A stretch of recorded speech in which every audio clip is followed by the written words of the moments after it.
Assalamualaikum dan selamat sejahtera. Kami daripada Kumpulan 1 akan membentangkan cadangan program yang akan kami anjurkan. Now Everyone Can Communicate adalah satu inisiatif yang kami cadangkan untuk memberi perhatian kepada golongan kelainan upaya dari segi pendengaran. Program ini akan dijalankan sebagai kelas atas talian untuk mengajar serta melatih graduan untuk memahami dan mempelajari bahasa isyarat. Dengan adanya program ini, ia sedikit sebanyak dapat membantu masyarakat untuk berdepan dengan mereka yang hanya mampu menggunakan isyarat tangan dan reaksi wajah untuk berkomunikasi. Saya, Muhammad Amir Safwan, akan menerangkan dengan lebih lanjut berkenaan objektif program Now Everyone Can Communicate. Terdapat 3 objektif utama dalam program Now Everyone Can Communicate.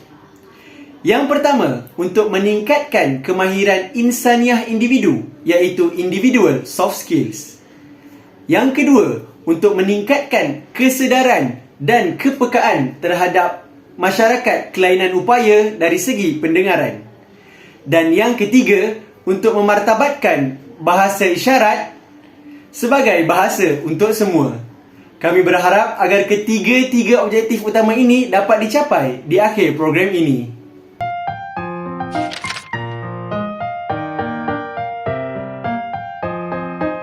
Assalamualaikum dan salam sejahtera. Saya Aniraja binti Maupozi akan membentangkan mengenai pengacara dan peserta bagi program ini. Pengacara bagi program ini merupakan wakil daripada Persekutuan Orang Bakak Malaysia ataupun Malaysian Federation of the Deaf, MFD. Ianya merupakan sebuah organisasi peringkat kebangsaan yang memayungi Persatuan Orang Pekak di Malaysia. Seiring dengan objektif program ini di mana untuk meningkatkan kesedaran mengenai bahasa isyarat Malaysia, maka MFD lah yang paling sesuai untuk dijadikan sebagai pengacara bagi program ini kerana mereka lebih arif dan lebih berpengetahuan mengenai bahasa isyarat Malaysia. Program ini boleh disertai oleh orang awam, namun sasaran utama kami adalah daripada pelajar UTM.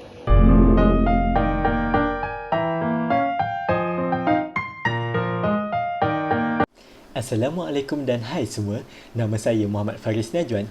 Jadi di sini saya akan membentangkan perihal aktiviti dan tentatif program Sign Language pada hari kejadian. Kami memilih tarikh program pada 19 Jun 2021 iaitu pada hari Sabtu supaya lebih ramai orang dapat menyertai program ini. Program ini akan berlangsung secara maya dengan menggunakan aplikasi Webex. Tempoh pendaftaran iaitu bagi menanti jumlah peserta yang ingin menyertai program ini adalah selama 15 minit bermula pada 9.30 pagi sehingga 9.45 pagi. Kemudian pada pukul 9.45 pagi, penganjur majlis akan memberi sepatah 2 kata sebagai pembuka majlis. Dijangkakan pada pukul 10 pagi, program akan bermula dengan memberi pentas kepada pengacara iaitu wakil dari MFD untuk mengajar bahasa isyarat kepada semua yang hadir. Tempoh mengajar diberikan adalah selama 3 jam berserta dengan modul yang diberikan dalam bentuk PDF. Dalam tempoh 3 jam tersebut, ianya akan dibagi kepada 3 segmen iaitu yang pertama, sesi pengajaran dan pembelajaran. Yang kedua, sesi perkongsian ilmu di mana para peserta dipanggil secara sukarela untuk melakukan demo bagi beberapa perkataan yang telah mereka pelajari. Yang ketiga, sesi kuis yang akan dilakukan untuk semua peserta melalui aplikasi Quizizz. Mereka yang mendapat tempat ketiga teratas akan boleh hadiah. Dijangka tamatnya program ini pada pukul 1 petang. Langsung diberikan sagu hati kepada pengacara majlis iaitu wakil dari MFD daripada pihak UTM. Oleh itu, dianggarkan program ini tamat pada pukul 1.30 petang. Setelah upacara pemberian sagu hati selesai, seterusnya saya akan beri kepada rakan saya yang akan bentangkan tentang segmen kewangan. Terima kasih.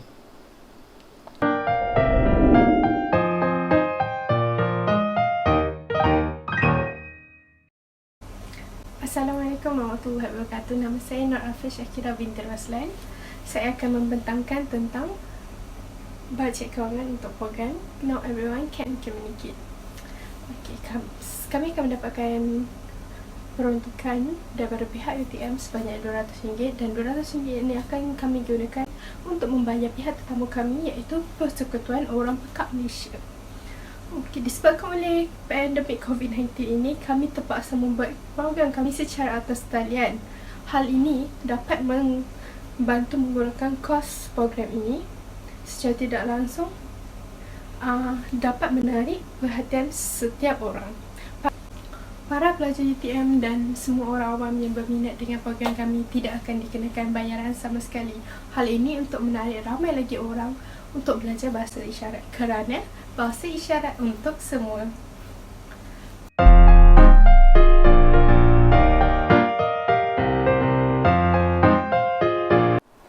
Hai, nama saya Muhammad Khairul Fahmi Ibrahim. Jadi, satu tinjauan menerusi Google Form yang melibatkan 70 peserta telah dilakukan. Sebanyak 96% daripada mereka berminat untuk mempelajari bahasa isyarat. Hasil tinjauan seterusnya menyatakan bahawa 44% mempunyai masalah untuk berkomunikasi dengan golongan orang kelainan upaya. Dan hasil tinjauan terakhir menyatakan bahawa antara skill yang mereka akan peroleh sekiranya mempelajari bahasa isyarat adalah yang pertama, meningkatkan communication skill, yang kedua, adaptability, dan yang ketiga adalah global citizen. Itu sahaja daripada saya. Terima kasih. Kesimpulannya, program ini membentangkan tentang program yang akan dilaksanakan oleh pelajar UTM bagi meningkatkan graduan atribut dalam diri setiap pelajar. Program ini menawarkan 3 kemahiran graduan atribut kepada semua pelajar UTM, iaitu kebolehsesuaian, warga global dan juga kemahiran berkomunikasi. Kami harap pihak tuan dapat mempertimbangkan tentang program kami ini. Terima kasih.